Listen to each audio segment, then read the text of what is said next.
Então eu digo que eu pretendo aqui retomar a parte dos meus trabalhos anteriores, em que insisto sobre o processo de subjetivação operado no corpo vocal e que nada tem a ver com o conteúdo das palavras ditas ou cantadas. Retomando esta proposição, eu quero me deter no poder de afetar que se apreende no corpo a corpo das vozes, cada uma instanciando um ato de enunciação suscetível de ser a parte sensível de um coro politicamente dimensionado. Essa voz é tanto capacidade de afetar quanto capacidade de ser afetada. Isso pode ser verificado no movimento da audiência ou da plateia, que, situada em outro espaço físico, acompanha um espetáculo musical dispondo-se a cantar e a dançar, ainda que mediados por dispositivos virtuais de interação na internet. Nesses termos, relanço o tema do corpo-afeto na enunciação cantante, problematizando ou tratando de outro modo este mesmo tema. Qual é, então, a pergunta e o seu lugar aqui? A pergunta eu a formulo assim: como é possível fazer mover corpos na dança e no canto, atuando à distância, quando audições musicais se passam em plataformas de transmissão virtual pela internet?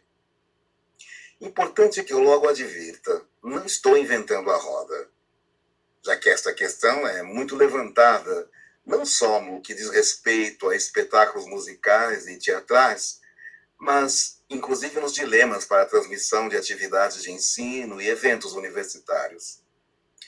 De minha parte, evitando a mera repetição, digo que me aproprio da questão para fazer aparecer nela o enunciado do que proponho aqui. Ou seja, em vez de partir da premissa de que as audições à distância colocam em falta corpos que se afetam, digo que a mesma distância faltante põe em evidência não apenas imagens corporais unilateralmente expostas na tela de algum dispositivo de reprodução. Observo que nas lives de espetáculos musicais há constantemente voz e corpos em movimento na sua potência de afetar outros corpos, para além do espaço em que se originam. Para tanto, retomo uma perspectiva analítica já desenvolvida em outro trabalho meu. Refiro-me ao ponto de vista segundo o qual corpo e sujeito resultam da potência de afecção já assentada e sustentada na linguagem que simultaneamente propicia a disposição para afetar e ser afetado. Refiro-me aos meios linguageiros que compõem o que chamo de aparelho formal de enunciação, feito de imagens em movimento, sons e signos linguísticos. Corporeidade e subjetividade são, portanto, efeitos conjuntos e imanentes de enunciação e de discurso. Nesse sentido, basta que o artista e sua audiência se desprendam do domínio exclusivo da linguagem como ordem simbólica dominante e ocupem o espaço aberto de uma linguagem que destrava o caminho que conduz ao devir do que só do sujeito em sua singularidade pode vir. Em outro trabalho, ainda meu, falei dos gestos corporais que podem ser levados em conta no ato de enunciação que vai de um destinador a seus destinatários. Estes têm a propriedade inerente de endereçar demandas que agora chamo de afetos. São sinais de alerta a gerar de si para outro o grito de denúncia ou de potência de afirmação diante de certo poder dominante. Isso se escuta no efeito de afecção que não vem só da ressonância vocal que coloca uma linguagem em cena, mas de tudo o que pode, mediante a imagem, ser gerado na gestualidade verbal e não verbal. Daqui em diante quero aplicar esta perspectiva analítica a segmentos de lives musicais em que se observa trechos em que, independente da distância que separa artista e espectador, algo atuante na voz e nos atos corporais sem palavra do artista dispõe-se à afecção de quem o vê e o escuta do outro lado da tela. Penso naquele instante em que a cantora Teresa Cristina, no seu jeito de inventar uma transmissão virtual ao vivo, que lhe deu um grande prêmio internacional, fez o cantor Gilberto Gil acordar de seu sono no meio da noite. Vestindo um pijama, ele afastou o cobertor, levantou a cabeça do travesseiro e começou a cantar. Por mais que confinado pelo princípio do cuidado de si e do outro contra o coronavírus, o corpo do cantor foi capturado em sua disposição e vontade própria para se deixar mover pela voz. Entretanto, eu vou me deter só numa apresentação. Eu quero me deter agora à memória do momento em que, na primeira live de Maria Bethânia, a cantora profere o clímax da transmissão de seu espetáculo feito à distância e sem público. Minha ideia é propor uma análise que me conduza ao tempo da experiência de ter assistido ao espetáculo online. Alerto que o que digo agora não só teria sido possível dizer se acessasse a posteriori o acontecimento ainda hoje disponível para ser visto no YouTube. Pois que se trata de dizer o acontecimento da afecção que percorre o corpo. A memória, no caso, é o que fica do instante vivido em sua duração. Começo então descrevendo a abertura deste espetáculo musical online. No centro do palco, só aparece a cantora cantando a capela, em pé. Logo atrás dela, se vê uma poltrona e um certo número de cadeiras, ainda com os músicos invisíveis em seus assentos. Ao fundo, nenhuma luz. Somente a que ilumina a silhueta da cantora que executa, na singularidade de sua voz, a canção do compositor Gonzaguinha. Explode coração. Sobre o que se faz em imagem e som, o corpo em sua propriedade de afetar a si e aqueles que estão invisíveis aos olhos da cantora. Glosando o Gil Deleuze, ao falar do conceito de afeto, segundo Baruch Spinoza, digo que Maria Bethânia canta a música que ela ama e põe todo o seu corpo e alma em movimento de afecção. Assim, a cantora compõe por si mesma, no tempo de sua enunciação cantante, as relações sonoras que ampliam a potência que tem seu corpo de afetar e ser afetado por outros corpos. É justamente através da ausência de plateia, ausência de movimentos dançantes, traços típicos do efeito de presença que Maria Bethânia, enquanto canta e explode coração, produz a ficção a partir do corpo imóvel e da voz soando, sem acompanhamento instrumental. Ao final da execução do canto, a luz se acende no tom vermelho do cortinado atrás da cantora e sua voz, embalada pelos primeiros acordes de um instrumento, passa suavemente do canto à fala. Instante em que diz: eu quero vacina, respeito, verdade, misericórdia. É preciso, no entanto, não apenas considerar o espaço da encenação no estúdio virtual, que se estende até o universo particular de cada espectador. Na forma de uma linguagem televisual, de composição de planos, vê-se o eu da cantora enquanto se converte no nós do ato enunciativo corporal. Os vários eus dispostos a com ela dizer o possível num instante intensivo de indignação e de revolta. Os versos do poema que ela recita são potentes ao afetar a audiência pelo modo direto com que as palavras expõem as cenas em que a artista e todo o público invisível vai do instante do show virtualmente transmitido ao sentimento de revolta. O afeto que toma o corpo é o da memória dos atos violentos que não só do coronavírus estão vindo. Escancara-se, mediante o espaço aberto por essa live, um processo de subjetivação que dá lugar à singularidade envolta no corpo da cantora e de seus ouvintes.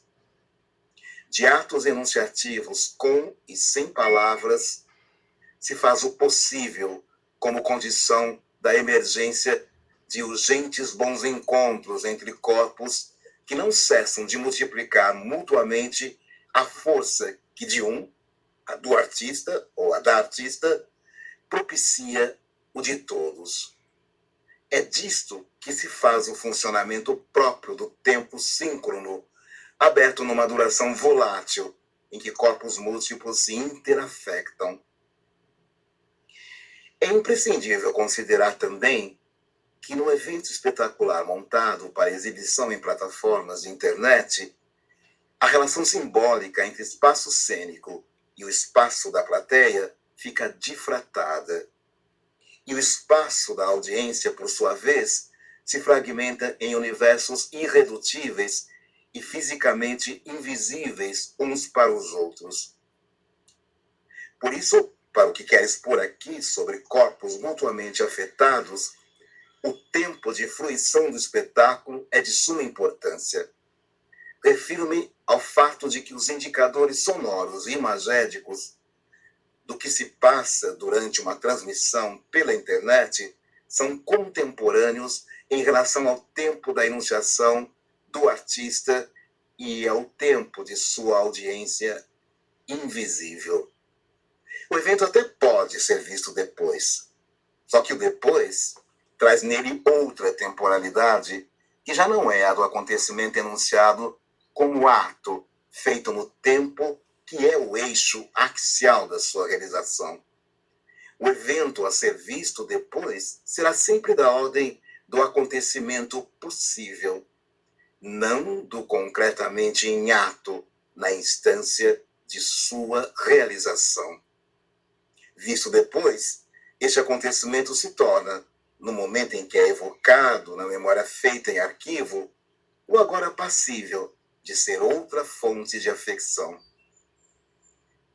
É, portanto, nesta ideia de temporalidade aberta, concomitante e instantânea, que acontece a afecção mútua de corpos.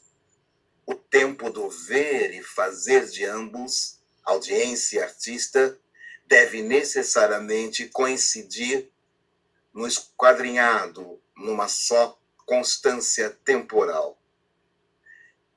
As trocas concomitantes de mensagens entre internautas ligados ao mesmo evento artístico servem como indicadores de testemunho dessas afecções corporais interligando espectadores no espaço virtual.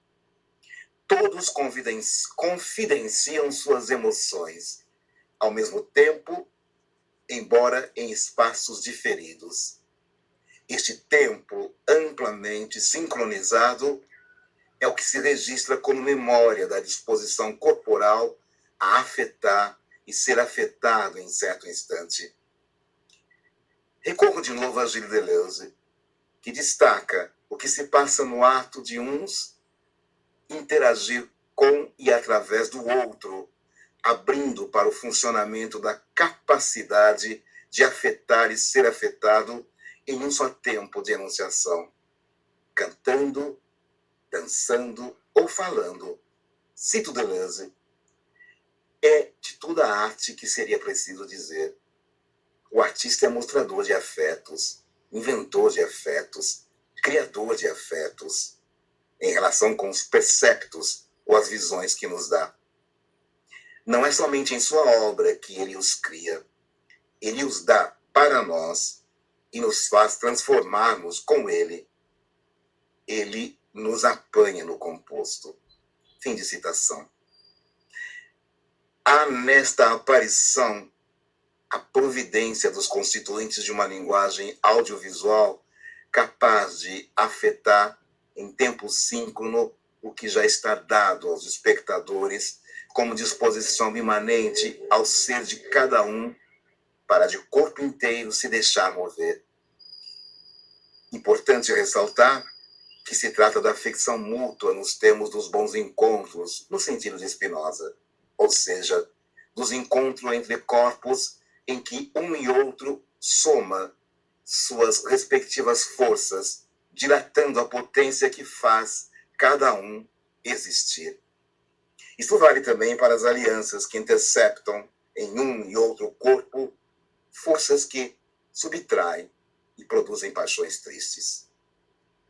É, por exemplo, que procede a força potente que vem da voz da cantora Maria Bethânia dizendo: queremos vacina, queremos misericórdia. Escuta-se aí a produzir nela, e também os que assistem, a disposição de agir lutando contra o que imobiliza a potência comum de existir. Não falo aqui da dramaticidade que caracteriza a maneira de Maria Bethânia colocar-se em cena, no sentido que intensifica amor ou ódio. Em vez disso, atento para o drama que se estrutura mostrando não o que se passa na cena, sim como se produz a representação do que se passa na exterioridade da cena. Trata-se, como diria Michel Foucault, de expor a verdade em ato na crueza de seu fazer enquanto se faz. Este é o caso da verdade que das apresentações intensivas, presenciais, se transporta para os dispositivos de linguagem estruturantes de uma live. Maria Bethânia traz para uma plataforma outra a mesma propriedade de teatralizar o verdadeiro na acepção Foucaultiana da liturgia, ou seja, de mostrar a verdade que se dá no momento de sua exposição. E isto, mais do que transmissível, é apreensível, mesmo para aqueles que ainda não se deram conta do que se passa. Trata-se de fazer valer o enunciado do drama vivido da pandemia que afeta o corpo de maneira incontornável. Isto, porém, não como contexto a que se cola o evento do espetáculo para ganhar sentido, sim como a relação necessária com o dizer do acontecimento em seu extrato histórico. É preciso recorrer a este contexto em processo no tempo e no espaço para compreender o quanto o corpo que afeta é suscetível de afetar, registrando na história do presente experiências subjetivantes, ao mesmo tempo comum e singulares. É isso. Muito obrigado pela atenção.